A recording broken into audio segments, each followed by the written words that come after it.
Hello friends, నేను శరణ్యాని. ఇవాళ మంచు తాకిన పూలు 35వ భాగం చదువుకుందాము. రాసిన వారు మీనా ముక్తేశ్వర్ గారు. అక్కడే సంగీత పాఠాలు కూడా చెప్పడానికి ఏర్పాటు చేయించాడు రవిశంకర్. సమయం ఉన్నప్పుడు నీరజాన్ కలిసి వస్తూ ఉన్నాడు. వారిద్దరి మధ్య స్నేహం పెరుగుతూ ఉంది. ఒకరిని చూసి ఒకరి కళ్ళల్లో మెరుపులు ప్రత్యక్షం అవుతున్నాయి. అన్నయ్యలో ఇంత మార్పు ఎలా వచ్చింది? సంఘవి గారిని కలిసి వస్తున్నారా? ఏం జరుగుతుంది అన్నయ్యలో? ఏదో ప్రేమలో పడిన వాడిలా కొట్టొచ్చినట్లు మార్పు అందంగా కనిపిస్తుంది అనుకుని నవ్వుకుంది అంశు. ఎటువంటి మార్పు అన్నయ్యలో మంచిదే అనుకుంది.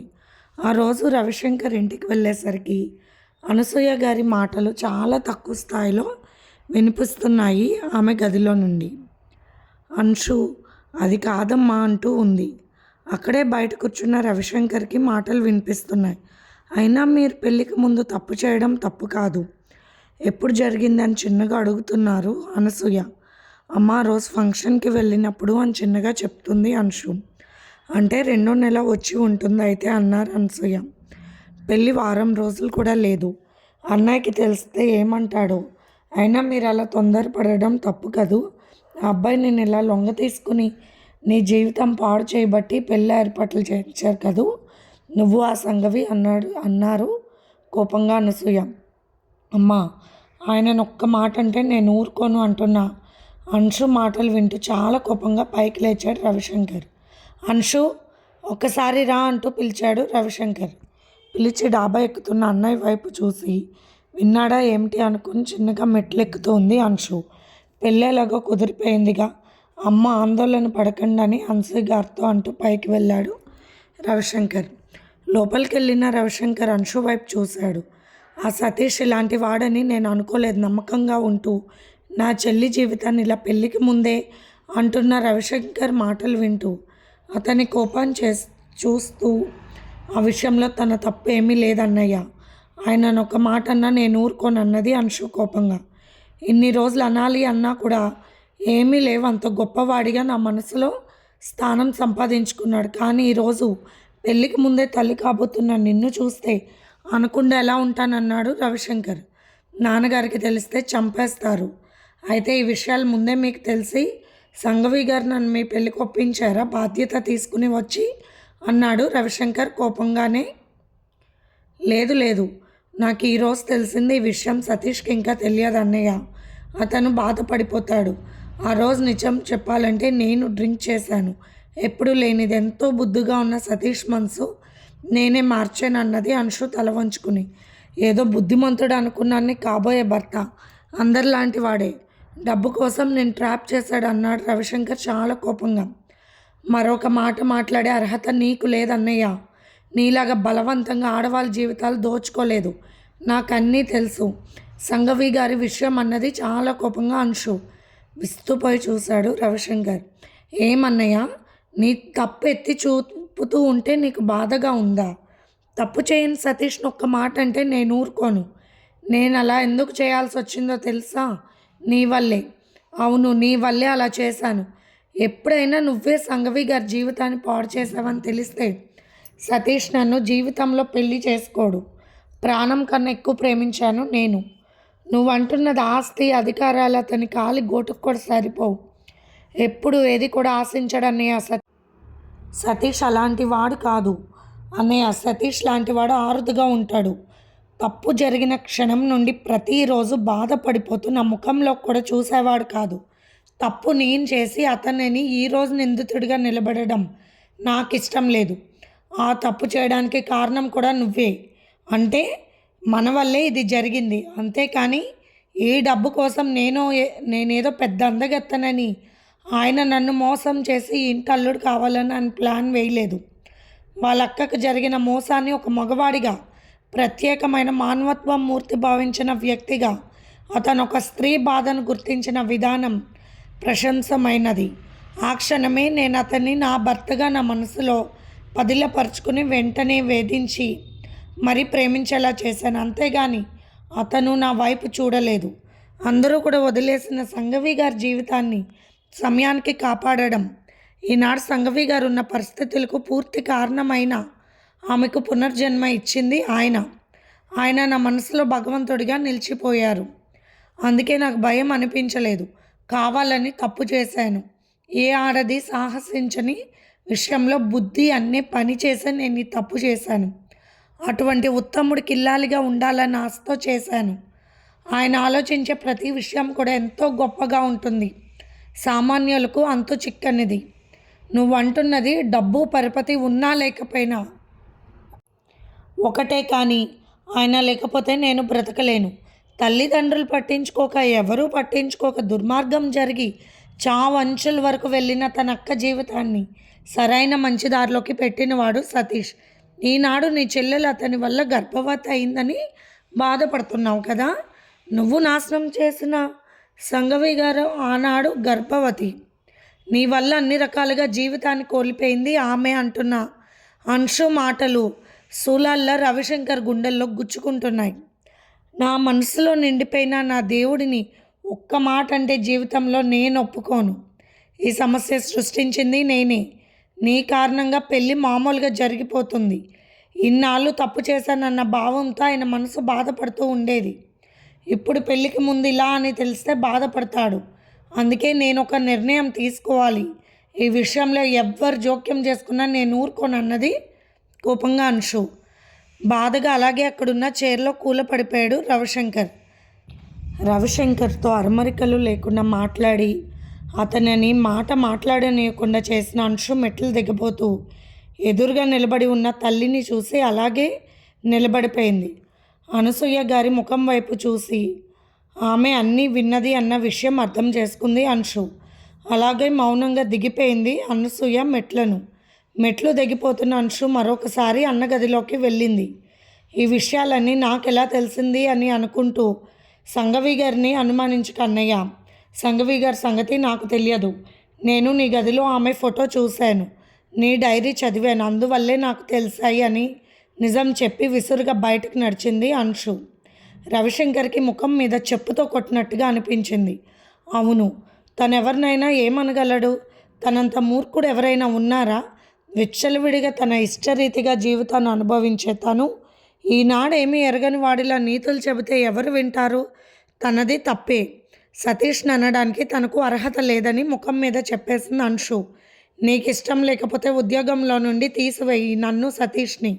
మేం బయటకు వెళ్ళి బ్రతకగలమని కూడా సవాల్ విసిరిన చెల్లెళ్ళ ధైర్యం తెగువకు ఆశ్చర్యంతో విస్తుపోయిన రవిశంకర్ ఒక్క క్షణం సర్దుకుని ఆమెకు సతీష్పై ఉన్న ప్రేమను గమనించిన అతని మనసుకు ఆమెలో సతీష్పై ప్రేమ నమ్మకం ఎంతగా ఉన్నాయో అందుకోసం కనిపించిన వాళ్ళను కూడా ఎదిరించడానికి ఆమె వెనకాడదు. అంత ప్రేమ ఆమెకు ఉండడం చూసి ఒక రకంగా సంతోషపడ్డాడు ఆ చెల్లికి అన్నగా. అవును, జరిగిన విషయంలో తన తప్పు ఉంది. తనకు మాట్లాడే అధికారం లేదు. తప్పు చేసిన తను మీరు ఒకరి తప్పులు ఎత్తి చూపే అధికారం కోల్పోయాడు. తప్పును ఒప్పుకుంటున్నాడు, అందుకే తను మాట్లాడలేదు. ఎదురు తిరిగి నోటుకొచ్చినట్టు మాట్లాడి తనకు నేడు అబ్బిన సంస్కారానికి గండి కొట్టలేడు. ఎంతో చనువుగా అల్లరి చేసినా కూడా ఇటువంటి విషయాలు తన ముందు మాట్లాడటానికి భయపడే తన చెల్లెలు ఆమె ప్రేమించిన వ్యక్తిని ఒక్క మాట అంటే తన తప్పులన్నీ కూడా కీర్తి చూపగల స్థాయికి ఎదిగింది. అది తప్పు కాదు. ప్రేమను కాపాడుకోవడానికి అంశు ప్రయత్నం. ఎదుట వ్యక్తిని విమర్శించాలంటే విమర్శించే వారి విషయంలో ఏ తప్పు ఉండకూడదు. అప్పుడే వారు ఆ తప్పును ప్రశ్నించాలి, ఎదురించాలి.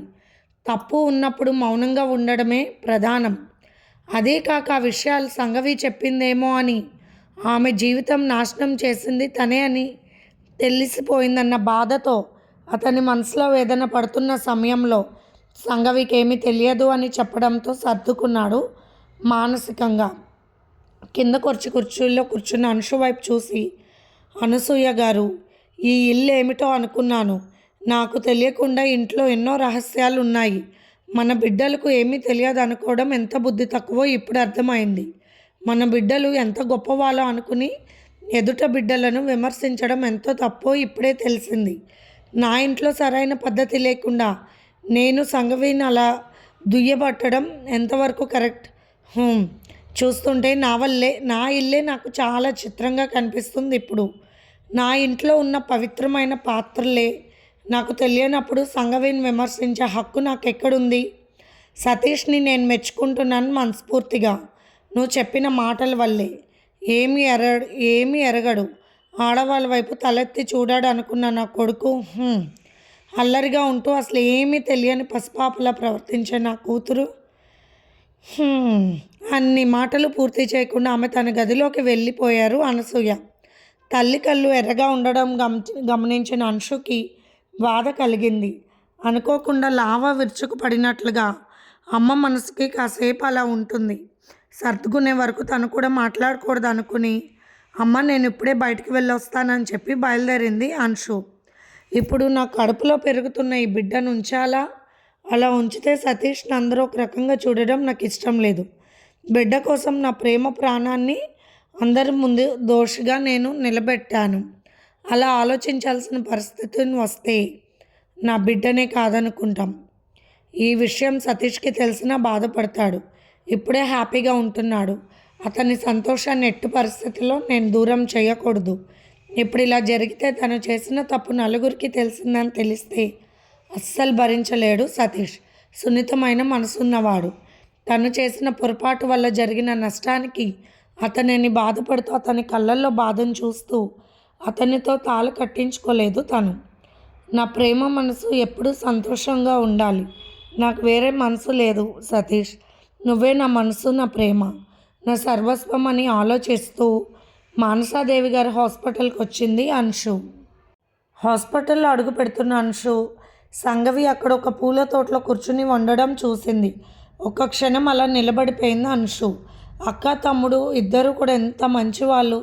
సంగవి గారు అటు భర్తతో బాధలు పడి భరించలేక ఆ విషయాలను ఎలా జీర్ణించుకున్నారు, ఆ బాధలను. భార్యగా ఎన్నో అవస్థలు పడి తల్లిగా బిడ్డను పోగొట్టుకుని సాటి స్త్రీగా ఒక వ్యక్తి చేతిలో జీవితాన్ని పోగొట్టుకుని అన్ని విధాలా తన జీవితాన్ని నష్టపోయి మర్చిపోయి ఇలా ఎలా ఉండగలుగుతున్నారు? ఈనాటికి తను తప్పు చేసిన కారణంగా వచ్చిన పరిస్థితికే తను అల్లాడిపోయింది. అంత మానసిక దృఢత్వం సంగవి గారికి ఎలా సాధ్యమైంది? తన మనసును పంచుకోవడానికి సంగవి గారే సరైన వారని మొదటగా ఆమె గుర్తు రావడం ఎంత విచిత్రం. ఒకప్పుడు జీవితంలో అన్నీ కోల్పోయి బేలగా నిస్సహాయంగా ఉంటూ తను వెళ్ళి కాసేపు ఆమె దగ్గర కూర్చుంటే బాగుండని తన కోసం ఎదురు చూసే నా అమాయకమైన సంగవి గారు ఎక్కడ? ఈనాడు తనకు సమస్య వచ్చినప్పుడు మొట్టమొదటిగా సంగవి గారే పరీక్షించగలరు అనిగానే స్థాయికి దిగిన ఆమె ఎక్కడ అనుకున్న అంశు సంగవి దగ్గరకు నడిచింది. సంగవి అంశు వైపు చూసి ఆనందంగా నవ్వింది. రోజు రోజుకి నీలో అందం మరింత పెరుగుతుంది అంశు అంది ముచ్చటగా. అంశు బుగ్గను పట్టుకుని ముచ్చటగా చిదిమింది సంగవి ఆనందంగా నవ్వుతూ. ఈనాడు తనకున్న ఆత్మీయులు తన తమ్ముడికి కాబోయే భార్య అంశు.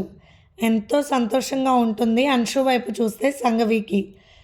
మనస వాచ కర్మన సతీష్ని మాత్రమే కోరుకుంటుంది ఆమె మనసు. ఇంత మంచి మనసున్న అమ్మాయి సతీష్ ప్రేమ కోసం అంశు ఎంతటి పోరాటమైనా చెయ్యాలనుకుంది. అంతటి ప్రేమమూర్తి లభించిన సతీష్ అదృష్టవంతుడు. అలాగే ఎంతో అదృష్టవంతురాలు అంశు. తన తమ్ముడు లాంటి మనసున్న ఉత్తముడు ఈ రోజుల్లో దొరకడం వారిద్దరి విషయం గుర్తు చేసుకుంటే సంగవి ముఖంపై అందమైన చిరునవ్వు వెలుగుతుంది. కూర్చో అంటున్న సంగవి మాటలకు కూర్చుంది అంశు. ఏమిటి? సతీష్తో చెట్టాపట్టాలు వేసుకుని అందమైన ప్రదేశాలకు వెళ్ళాలి, అందమైన ఊహలతో, కానీ ఈ ఆడబొడుచు కోసం వచ్చావు ఏమిటి సంగతి అంటూ నవ్వింది సంగవి. ఒక సమస్య వచ్చింది అంటూ తల వంచుకుంది అంశు. అది అర్థమవుతుంది, నీ ముఖంలోనే కనిపిస్తుంది అన్నది సంగవి అదే చిరునవ్వుతాం. సంగవికి తన తమ్ముడి మీద నమ్మకం ఉంది. అంశు కుటుంబం మీద కూడా నమ్మకం ఉంది. అంత పెద్ద ఇబ్బందులు వస్తాయని బాధ లేదు. అదేదో చిన్న సమస్య అనే ఉద్దేశంతో సంగవి ముఖంలో ఏ మార్పు కనిపించలేదు. ఆడపడుచు కట్నం వద్దులే అంశు అంటూ నవ్వింది సంగవి. సంగవికి తెలుసు ఏదో చెప్పడానికి మొహమాట పడుతున్న అంశు మనసులో మాట రాబట్టడానికి కావాలని సరదాగా మాట్లాడుతుంది. డాక్టర్ మానసాదేవి గారి ఉంటున్న సంగవికి ఎదుట వ్యక్తి మనసుని చదివే గొప్ప విషయం అలవాటైంది. తల వంచుకునే అంశు, నాకు నెల తప్పింది వదినా, అనుకోకుండా ఒకరోజు పొరపాటు చేశాము, అందుకు కారణం కూడా నేనే. ఈ విషయం నేను సతీష్కి చెప్పలేదని ఒక్కసారిగా మాట్లాడిన అంశు మాట విన్న సంఘవికి ఆశ్చర్యంతో కాస్త భయం కలిగింది. ఆడపిల్ల పెళ్లి కాకుండా తల్లి అవడం అనేది సాంప్రదాయంగా పెరిగిన అమ్మాయిలకు వినడమే ఒక పెద్ద కష్టంలాగానే అనిపిస్తుంది. కానీ కాసేపు ఆలోచించి సంఘవి, ఇద్దరికీ పెళ్ళి వారం రోజులు కూడా లేదు, భయం ఎందుకు అంశు అన్నది. అంశు తను అబార్షన్ చేయించుకోవాలని నిర్ణయించుకున్నానని చెప్పింది సంఘవికి. ఆ విషయం నచ్చలేదు సంఘవికి. అంత అవసరం ఏమీ ఉండదు. మీ ఇద్దరు మనస్ఫూర్తిగా ప్రేమించుకున్నారు. ఒకరి కోసం ఎవరో ఏదో అనుకుంటారన్న భయంతో మీ తొలి చూలు బిడ్డకు పోగొట్టుకోవడం ఎంత బాధో తెలుసా? ఆ బాధ నాకు తెలుసు అంశు అంటూ ఉన్న సంఘవి కళ్ళల్లో నీళ్లు తిరిగాయి. భర్త మీద ప్రేమో ఏమో నాకు తెలియకుండానే 3 నెలల కాలం జరిగిపోయింది అంశు. కానీ నా కడుపులో రూపుదిద్దుకున్న పిండం మీద ఇప్పటికీ నా ప్రేమ కదులుతూ ఉంటుంది. ఆ బిడ్డ నా కడుపులో పడ్డ క్షణం, అది తెలిసిన నా సంతోషం ఆనందంగా తీసుకోవాల్సినంత గొప్ప విషయం బాధను చుట్టుకుని బయటకు వచ్చింది నా జీవితంలో. నీకు తెలుసా, నా మనసులో నా మీద జరిగిన అఘాయిత్యాన్ని నేను మొదటిగా చెప్పుకుని బాధపడింది నా బిడ్డతోనే, నా రక్తబంధంతోనే. నా వేదన చెప్పుకుని అల్లాడిపోయాను. అందుకే ఆ దారుణమైన నిజాలు తెలిసిన నా బిడ్డ తట్టుకోలేక నన్ను వదిలి వెళ్ళిపోయిందేమో అన్న బాధ నా మనసును అప్పుడప్పుడు ముక్కలు చేస్తూ ఉంటుంది. అటువంటి తప్పు నువ్వు చేయకు అంశు. తర్వాత అది నీ మనసును ఎలా బాధిస్తుందో నీకు తెలియదు. తల్లి ప్రాణం కదూ, నీకు తెలుస్తుంది, తర్వాత తెలుస్తుంది. ఆ అదృష్టం పోగొట్టుకున్నాక అప్పుడు తెలిసే బాధ భరించలేనిది. జీవన్ గారిని నేను క్షమించేదాన్ని నిజం చెప్పాలంటే. కానీ నా బిడ్డను అతని చేతులతోనే దూరం చేశాడు. అందుకే అతను అంటే నాకు జాలి తప్ప ఏమీ లేదు. మరొకరితో జీవితం పంచుకోవాలన్న ఆశ కూడా లేదు. అంతా నిరాశ.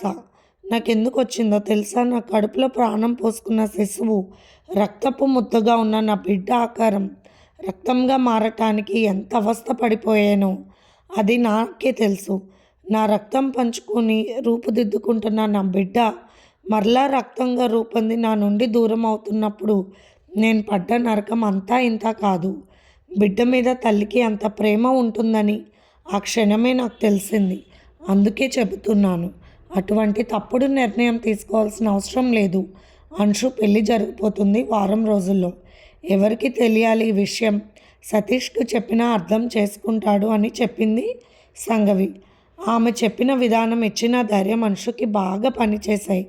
కానీ పెళ్ళి అయిపోయే వరకు సతీష్కి ఎవరికి తెలియకూడదు నిజం అన్నది అంశు. అలాగే అన్నట్లు సంఘవి నవ్వుతూ అంశుని దగ్గరికి తీసుకుని ఓదార్చింది సంఘవి నీళ్ళు నిండిన కళ్ళతో. తన కళ్ళల్లో ఉన్న నీళ్లు సంఘవి చూడకుండా తుడుచుకుంది అంశు. సంఘవికి ఆనందంగా అనిపించింది. తన వల్ల ఒక బిడ్డకు జీవం నిలబడింది. అది కూడా తన తమ్ముడు రక్తం పంచుకున్న బిడ్డ. జీవితకాలం ఆ బిడ్డను చూస్తున్నప్పుడు తనకు ఆ సంతోషం కలుగుతూనే ఉంటుంది. ఇలాంటి విషయాలు ఎందుకు మిస్ అవుతారు చాలామంది. కడుపులో ఆడబిడ్డ ఉంటే తీసేయాలని చెప్తారు చాలా తేలిగ్గా. కానీ ఆ బిడ్డను అలా ముక్కలు ముక్కలుగా చేసి వారి మనసులో పుట్టిన విషపు శూలాలతో పొడిచి చంపినట్లే కదూ కావాలని ఆడపిల్లని చేయించుకునే అబోర్షన్కి అర్థం. అంటే పెరుగుతున్న టెక్నాలజీ వల్ల ఇటువంటి విషయాలను కనిపెట్టడం ఒక రకంగా ప్రమాదకరమైన పరిస్థితుల్లో బిడ్డకు ప్రాణగండం, అవయవ లోపం ఉన్నప్పుడు తప్పనిసరి పరిస్థితుల్లో డాక్టర్లు తీసుకునే నిర్ణయానికి కావలసిన వైద్యం చేయటానికి. అంతేకాని ఆనందంగా సుఖపడి ఒళ్ళు తెలియకుండా ప్రపంచాన్ని మర్చిపోయి ఆ ఆనందమైన కలియకలో నిజమైన ప్రాణం ఉంటే కడుపులో ఉన్న బిడ్డ ఎవరు అని తెలుసుకోవాలన్న ఆలోచన అస్సలు ఉండదు. భార్యకు భర్తకు ఒకరిపై ఒకరి ప్రేమలు ఉన్నప్పుడు తమ ప్రేమ కలియకతో ఉదయించిన శిశువుని పోగొట్టుకోవాలి, లింగ నిర్ధారణ చేసుకున్న నిర్ణయాలు తీసుకోరెవరు. శారీరక వాంఛల కోసం, క్షణికమైన సుఖం కోసం ఒళ్ళు తెలియకుండా గడిపిన ఆనందం వారికి కేవలం వాంఛలు మాత్రమే అంటారు వాటిని. మనసా వాచ కర్మన కలిసిన దంపతులు ఈ విషయాన్ని ఎప్పుడూ ఆమోదించరు. వారే ఆమోదించినప్పుడు ఇతరులు చేసేది ఏమీ ఉండదు. అటువంటి నిర్ణయాలు తీసుకున్న వారిని చూస్తే సంఘవికి ఎంతో కోపంగా ఉంటుంది. ఈ మధ్య అటువంటి కేసు రావడం కూడా చూసింది. ఆనాడు మానసాదేవి గారు మాట్లాడిన మాటలు అద్భుతం. ప్రతి ప్రశ్న కూడా ఆమె మనసులో నిలబడి సమాజాన్ని, సంఘంలో జరుగుతున్న అన్యాయాలను ఎదిరించాలన్న పోరాటం చేస్తూ ఉంది. కానీ అంతలోనే సమాధానం పరుచుకుంది. ఇన్ని ప్రశ్నలు నాలో ఎందుకు ఉద్భవిస్తాయి? అందరికీ ఇలాగే ఉంటుందా? మరి ఎందుకు ఇలాంటి నిర్ణయాలు తీసుకుంటారు చాలా తేలిగ్గా? ఈరోజు ప్రేమించానంటారు, రేపు ఇంకొకరితో జీవితాన్ని పంచుకోవాలనుకుంటున్నారు కొందరు. ఇది ఫ్రెండ్స్ ఇవాల్టి ఎపిసోడ్. రేపు మిగిలిన ఎపిసోడ్ చూద్దాము. మీకు కనుక స్టోరీ నచ్చినట్లయితే లైక్ చేసి సబ్స్క్రైబ్ చేసుకోండి ఫ్రెండ్స్. ఉంటాను.